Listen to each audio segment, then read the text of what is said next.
जब मैं उस रात घर पहुंचा तो मेरी पत्नी मेरा इंतज़ार कर रही थी।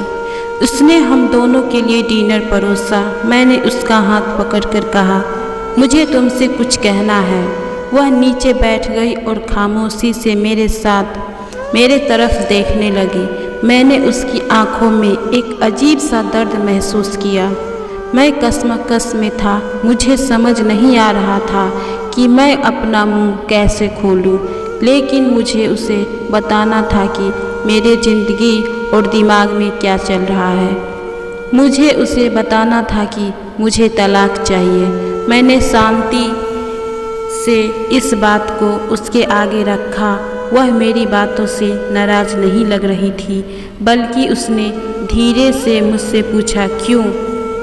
मैंने उसको सवाल से परहेज किया, तब इससे नाराज़ हो गई। उसने अपने हाथ में पकड़ी चम्मच फेंक दी और मुझ पर चिल्लाई, तुम जानवर हो। उस रात हमने आपस में बात नहीं की। वह पूरी रात रोती रही।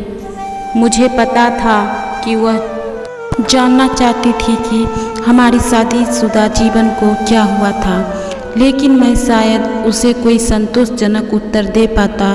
मैं उसे कैसे बताता कि जिस दिल में पहले उसका घर था, उस पर अब रीना का राज है। मैं अब उससे प्यार नहीं करता था, मुझे बस उस पर दया आती थी। अपराध बोध की गहरी भावना के साथ मैंने उस तलाक के समझौते का पेपर तैयार किया, जिसमें कहा था वह हमारा घर, हमारी कार, मेरी कंपनी की 30% हिस्सेदारी की मालकिन होगी। जब उसको मैंने वो पेपर दिए तो उसने पल भर उस पर नज़र डाली और फिर उसने टुकड़े टुकड़े करके फाड़ दिए। जिस स्त्री ने अपने जीवन के 10 वर्ष मेरे साथ बिताए थे, वह अब अजनबी सी लगने लगी थी। मुझे उसके टाइम, संसाधन, ऊर्जा उसने मुझ पर खर्च किया, उसके लिए खेद हुआ। लेकिन मैंने जो कहा था मैं उसे वापस नहीं ले सकता था, क्योंकि रीना से बहुत प्यार करता था। अंत में वह मेरे सामने ज़ोर ज़ोर से रोई, जिसकी उम्मीद थी। मेरे लिए उसका रोना वास्तव में एक तरफ से रियाही जैसा था। तलाक का विचार जिसने मुझे कई हफ्तों से परेशान किया था, अब और मजबूत और स्पष्ट अपनी मंजिल को पाने को लग रहा था। अगले दिन मैं बहुत देर से घर वापस आया और देखा कि वह मेज पर कुछ लिख रही थी। मैंने उस रात का खाना नहीं खाया, सीधे सोने चला गया और बहुत तेज़ी से सो गया, क्योंकि रीना के साथ एक व्यस्त के दिन थक गया था। जब मैं उठा तब भी टेबल पर लिख रही थी। मुझे परवाह नहीं थी, इसलिए मैं पलट गया और फिर से सो गया था। सुबह उसने अपनी तलाक की शर्तें मुझे बताई। वह मुझसे कुछ नहीं चाहती थी, लेकिन तलाक से पहले उसने 1 महीने का नोटिस चाहिए था। उसने अनुरोध किया कि उस 1 महीने में हम दोनों यथासंभव सामान्य जीवन जीने के लिए संघर्ष करें। इसके लिए उसके कारण सरल थे। हमारे बेटे की 1 महीने में परीक्षा थी और वह हमारी टूटी हुई शादी से उसने मेंटली डिस्टर्ब नहीं करना चाहती थी। यह तो मुझ पर मंजूर था, बेटा तो हम दोनों का था। लेकिन उसके पास एक और शर्त थी। उसने मुझे याद करने के लिए कहा कैसे मैं उसे अपनी शादी के दिन दुल्हन के कमरे में ले गया था। उसने रिक्वेस्ट किया कि इस 1 महीने तक मैं हर दिन उसे अपने बेडरूम के सामने एक दरवाज़ा तक ले जाऊं। मुझे लगा कि वह पागल हो रही है, लेकिन हमारे साथ में बिताने वाला अंतिम दिनों की सहन किया जा सके और कोई ड्रामा क्रिएट ना हो, इसके लिए मैंने उसका अजीब अनुरोध स्वीकार किया।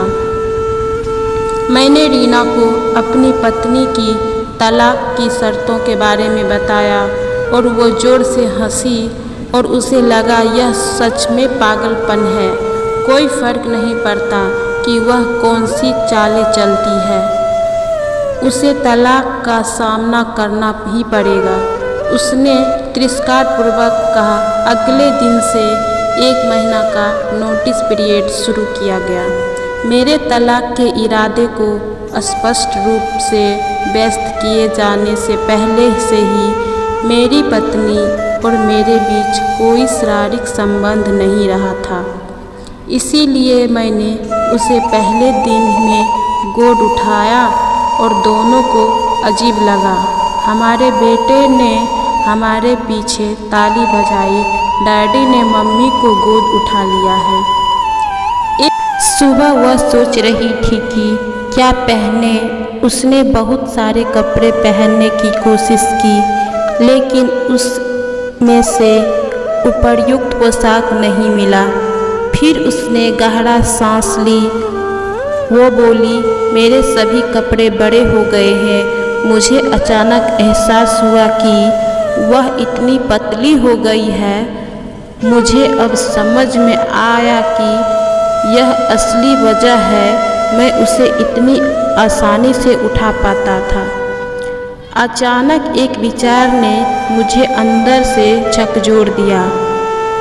उसने अपने दिल में कितना दर्द और कितना दुख दबा कर रखा होगा जिसने उसकी ऐसी हालत हो चली है। अब चेतना में कभी इसके बारे सोच ही नहीं सका। मैंने उसके सिर पर छुआ। हमारा बेटा उसी समय अंदर आया और बोला, पापा, माँ को गोदी में उठाने का समय हो गया है। उसके लिए इस 1 महीने में अपने पिता को अपनी माँ की गोदी में उठाकर ले जाते देखना उसके जीवन का एक अनिवार्य हिस्सा बन गया था। मेरी पत्नी ने हमारे बेटे को करीब आने का इशारा किया और उसे कसकर गले लगा लिया। मैंने अपना मुंह फेर लिया क्योंकि मुझे डर था कि मैं इस अंतिम समय में अपना विचार ना बदल दूं। फिर मैंने उसे अपनी बाहों में पकड़ लिया। शयन कक्ष से चलते हुए बैठकर कमरे से होते हुए दरवाजे तक उसने सौम्यता और स्वाभाविक रूप से अपने हाथ मेरे गर्दन के चारों ओर रख दिए। मैंने उसके शरीर को कसकर पकड़ रखा था। यह हमारी शादी के एक दिन जैसा ही था, लेकिन उसके बहुत ही कम वजन ने मुझे उदास कर दिया। आखिरी दिन जब मैंने उसे अपनी बाहों में लिया तो मैं मुश्किल से एक कदम भी आगे बढ़ सका। हमारा बेटा स्कूल के लिए चला गया था। मैंने उसे कसकर पकड़ लिया और कहा, मैं यही नहीं देख पाया कि हमारे जीवन में इंटीमेसी की कमी हो रही थी। मैं ऑफिस चला गया। दरवाज़ा बंद किए बिना तेज़ी से कार के अंदर बैठ गया। मुझे डर था कि थोड़ी सी देर से भी मेरा मन बदल जाएगा। मैं वहाँ चला गया जहाँ रीना रहती थी।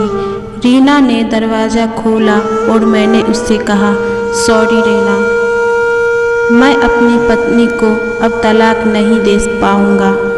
उसने मुझसे आश्चर्य से देखा और वो अचंभे में पड़ गई थी और फिर भी माथे को छुआ। क्या तुमको बुखार है? उसने पूछा। मैंने अपने सिर से उसका हाथ हटा दिया। सॉरी रीना, मैंने कहा, मैं तलाक नहीं लूँगा। मेरा वैवाहिक जीवन शायद इसीलिए उबाऊ था क्योंकि वह और अपने जीवन के छोटे छोटे पलों का महत्व नहीं देते थे। इसीलिए नहीं कि अब हम एक दूसरे से प्यार नहीं करते थे।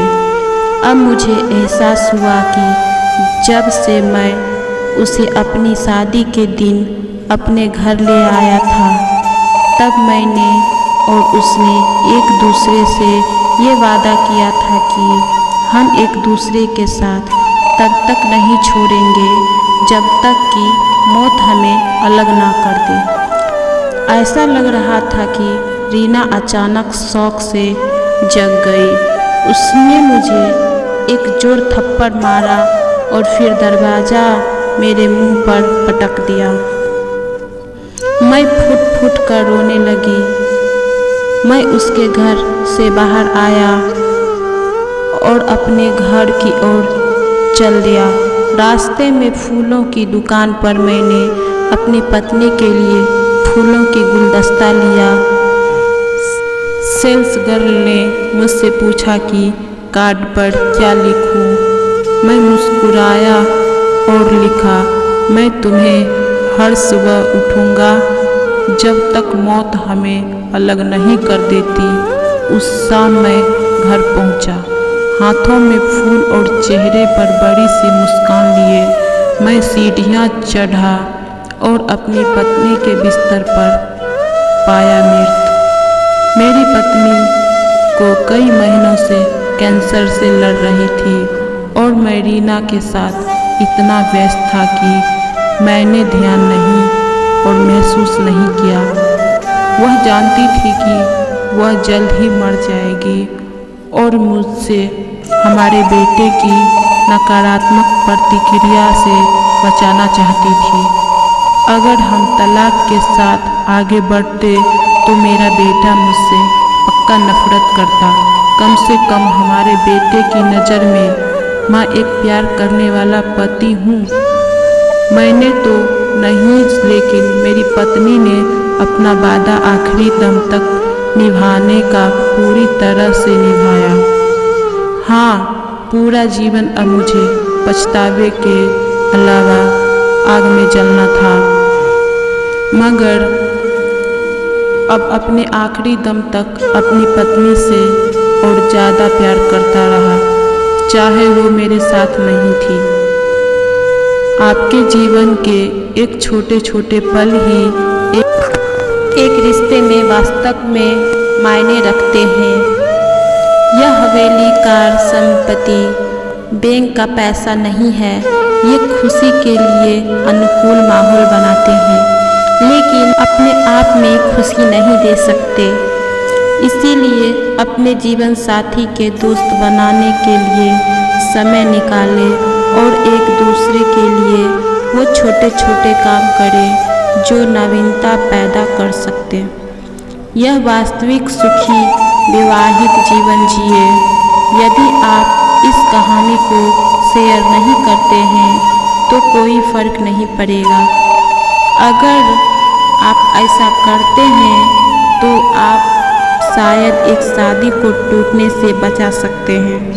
जीवन में कई बार हमें ऐसे लोग असफल होते हैं जिन्हें इस बात का एहसास नहीं होता कि वह सफलता के कितने करीब थे जब उन्हें हार